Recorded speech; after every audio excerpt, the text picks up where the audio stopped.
Most people think one sip, one bite instantly ruins your fast, but that's not completely true. There are actually certain foods that keep your body burning fat even though they have calories. You can eat them, feel a little more full, and still stay in fat burning mode. And once you know what they are, you'll realize fasting doesn't have to feel like complete torture. So today I'm going to share the 6 best options you have to choose from. The ones proven to help you burn fat fast, even when you're not fasting perfectly. Now, when you fast, your body can take 2 very different paths, a clean fast or a dirty fast. A clean fast means that you eat no calories the entire time, just water, or aside from water, the only other thing you can consume really is 0-calorie drinks like a coffee or a tea. That's the strict version, and it unlocks the full power of fasting. Here's how it works. When you stop eating, your insulin levels begin to drop. Insulin is the hormone that tells your body to store fat, so when insulin is high, your body holds on to it. But when insulin is low, it finally starts to burn fat for fuel. That drop in insulin also flips on another powerful process called autophagy. Autophagy is your body's full built-in repair system. Think of it like a recycling crew for your cells. It clears out broken or weak cells, the ones that cause inflammation, slow down healing, and make you feel older than you actually are, and it replaces them with new healthy cells. The problem is, most people never reach that stage because a clean fast is harder to stick with. And when fasting feels miserable, you quit before your body ever reaches those benefits. That's where dirty fasting comes in. It's more flexible as an approach. It allows small amounts of low-calorie foods, usually 50 to 100 calories, and it helps you stay consistent without losing the key benefits of fasting. You might experience a little less autophagy, a little bit less fat burning, but in exchange, you still gain the ability to stick with fasting long term. So, one of the best foods and tools to make that possible is MCT oil. MCT stands for medium chain triglycerides. It's a special type of fat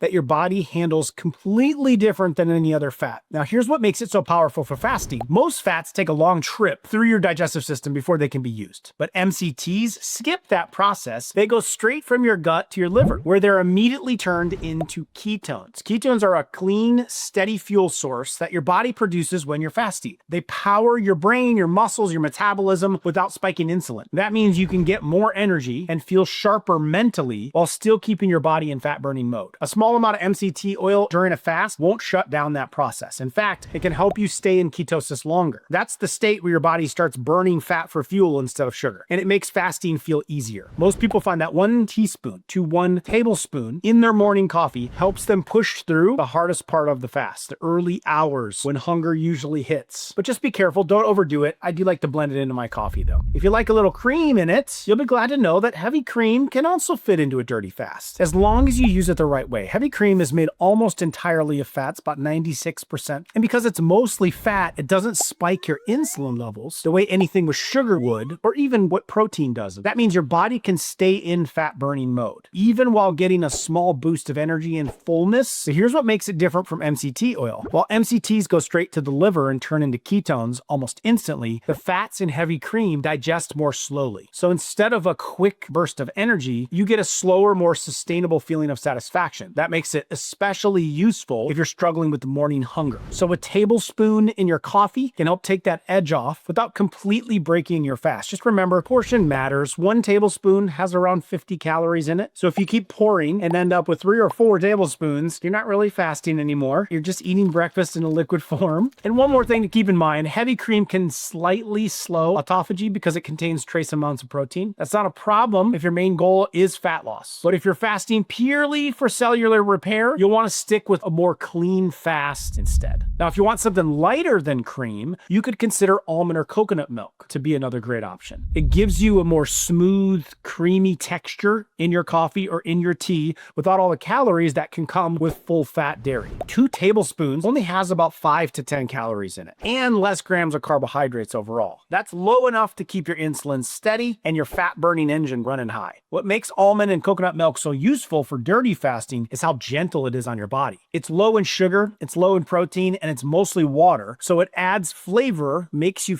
feel better without forcing your body out of the fasting state. But the key here is that it has to be unsweetened almond or coconut milk. The sweetened or original versions are loaded with added sugar, and that sugar spike will immediately pull you out of fat burning mode. So always check the label, look for simple ingredients, just almonds, coconut, water, maybe a pinch of salt. Now real quick, if you're enjoying this video so far, be sure to like it and to hit the subscribe button. Doing so helps get this information to more people who need to hear it, and will make sure that you see more videos like this in the future. Now, if you're doing a longer fast, or you just want something warm and satisfying to help you get through it, bone broth is one of the best tools you can use. A typical cup has around 30 to 50 calories, which keeps it within the dirty fasting range, but those calories come with major benefits. Quality bone broth contains amino acids like glycine and proline. They help protect your gut, they support your joint health, and they help support a normal inflammatory response. It's also loaded with electrolytes like sodium, potassium, and magnesium, the very minerals your body starts losing when you're doing a fast. That means it can help prevent the dizziness or the fatigue or kind of the fasting flu symptoms that show up when your electrolytes get too low. The small amount of protein in bone broth can affect autophagy a little bit, but when it comes to fat loss and energy, it's one of the smartest strategies you can use. If you use it, choose a high quality broth, homemade from grass-fed, pasture-raised sources. Avoid the boxed broths that are just filled with additives and yeast extracts. Another option that pairs perfectly with fasting, especially if you add it to your coffee, is collagen. Collagen is a special type of protein that helps strengthen your skin, your joints, your hair, your nails. But what makes it so helpful for fasting is that its ability to control hunger and protect your muscles while you burn fat. Here's why that matters. When you're fasting, your body runs low on glucose, so it starts breaking down stored fat for energy. But if your fast goes long enough, you can start breaking down a little bit of muscle tissue for extra fuel. Well, that's where collagen comes in. It provides a few of the key amino acids that your muscles need to repair and recover without giving your body enough calories to stop burning fat. A small scoop of collagen proteins, around 5 to 10 grams, is usually just enough to take the edge off of hunger, help you maintain lean muscle while you fast. Now, collagen does contain some calories, usually around 30 per scoop, and because it's a protein, it triggers a small insulin response in the body, so it technically breaks a clean fast. So for people using it for fat loss or for energy, it's a good trade-off. The result is steadier energy, less hunger, and better support for your body's recovery once your eating window opens again. Just make sure to choose an unflavored one without any added sugars or creamers. Flavored versions often contain a lot of sweeteners or toxic oils, and that can pull you out of that fasted state very quickly. I just made my own collagen plus multivitamin. So I get a multivitamin in it. On the back here, very easy to see, 50 calories. So I'm staying within range. That's if I get a full scoop, which is a 14-gram scoop, which contains 10 grams of protein. I'll put a little bit of this in my coffee with a little bit of coconut oil, and I'm staying and utilizing the foods that keep me in a fasted state. It is not pure clean fasting, just having water or just having tea, but it's sufficing. And I can really go late into my day fasting or go full day fast, but I can just have a nice cup of coffee, get a little protein, maintain some muscles. So you can check that one out below. I'll put a link for it, collagen plus multivitamin. Now, if you're craving something with a little crunch, something that feels like food, cucumbers and pickles are about as close as you can get without breaking your fast. They are incredibly low in calories and carbohydrates. A half a cup of sliced cucumber has around 8 calories and less than 2 grams of carbs. That's almost nothing, which means your insulin barely moves. Cucumbers are made of about 95% water, so they're hydrating, they're refreshing, surprisingly effective at curbing your hunger. And that water and that fiber create volume in your stomach, which sends fullness signals to your brain without actually adding fuel for your body to process. And if you prefer a little flavor, dill pickles can give you that same benefit with an extra bonus from the vinegar. Vinegar helps improve insulin sensitivity, actually, and it slows down how quickly sugars enter your bloodstream. That means your body stays more efficient at fat burning and controlling your blood sugar even after your fast ends. Just make sure that you're choosing dill pickles, not sweet ones. Sweet pickles are loaded with sugar and they'll shut down your fast in seconds. Pickles and cucumbers are also packed with electrolytes like potassium and magnesium, which helps reduce the fasting fatigue and muscle cramps that sometimes come with it. These are light, they're clean, and they'll keep you right where you want to be, burning fat and cleaning up your cells. Now, you just learned the foods that make fasting easier without breaking it, but what about what you drink? Because the right drinks can take those same benefits even further, boosting fat burning, protecting your liver, and helping you fast longer without the crash. So in my next video, I'll walk through 15 intermittent fasting drinks with massive benefits, showing you which ones keep you in fat burning mode and which ones actually help clean out your system, and the few you'll want to stay away from. Click right here to watch that video now, and I'll see you over there.